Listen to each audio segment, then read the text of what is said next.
October 20th, 1968. Boats full of journalists drift off the island of Skorpios. They aren't allowed on land, but they know enough. Behind a small chapel, one of the richest men in the world marries one of the most famous women in America. Aristotle Onassis takes Jacqueline Kennedy as his wife. Cameras flash from the decks of the ships. But one woman isn't invited. In Paris, Maria Callas hears the news on the radio. For 10 years she had believed this wedding would be hers. She had left her marriage for him, sacrificed her career, nearly everything. But the man she had given all that to now stood at the altar with someone else. The world knows Onassis as the man who won the most famous widow in America. A late triumph for a Greek who began as a refugee. But this image leaves one question open. Why did he leave the woman who truly knew him for the woman who barely needed him? Was it love? Or was it never about love at all, but about something neither woman could give him alone? Before he became a symbol of wealth, Onassis was a boy from Smyrna. In 1922, his family lost nearly everything there. The catastrophe drove him to Argentina. There he first traded in Turkish tobacco. During the Great Depression, he bought ships nobody else wanted. He bought when others sold. He took risks when others hesitated. The refugee became one of the richest ship owners in the world. But money alone didn't open every door. Among the old Greek shipping families, he remained an outsider. A man with a fortune, but without the right name.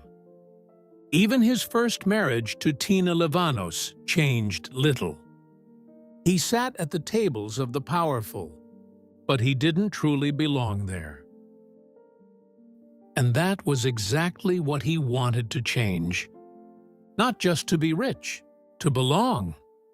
In 1957, he met Maria Callas. They called her La Divina. She sang at La Scala, at the Met, on the greatest stages in the world. She had nothing left to prove to anyone. In 1959, he invited her and her husband aboard his yacht. His own wife was on board too. But before the ship docked again, there was little left to hide about what had begun between them. Callas left her husband. Onassis left his wife. A scandal that ran through the newspapers of Europe. But the wedding everyone expected never came. Maria waited, year after year. Her performances grew rarer. Her voice increasingly gave her trouble. Her life revolved almost entirely around him. But Onassis kept her in a bond he could enter and leave whenever he chose. What had looked like the great love story became something else. A weight with no promise attached. And what no one said out loud, for Onassis, that was no accident. At the receptions of the old moneyed families, he was politely tolerated, rarely, truly welcomed. People admired his yacht. They avoided his table. Callas knew this man well. She knew exactly how much those glances wounded him. But she couldn't give him what he was looking for. She was a legend in her own right, but not one who could open the door to the world he wanted. He couldn't simply accept those glances, not any longer. So he acted, not on a whim, but by calculation. He didn't need a woman who loved him. He needed a woman who would finally make him visible. That's when he met Jacqueline Kennedy. She wasn't just beautiful or famous. She was the widow of an American president. Her name stood for the White House, for America, for a family the world had watched get struck down. Onassis began courting her deliberately. He offered her exactly what she needed: protection, distance from the press, an island no photographer could reach. For Jackie, that meant security. For him, it meant far more. He would no longer just host guests on his yacht.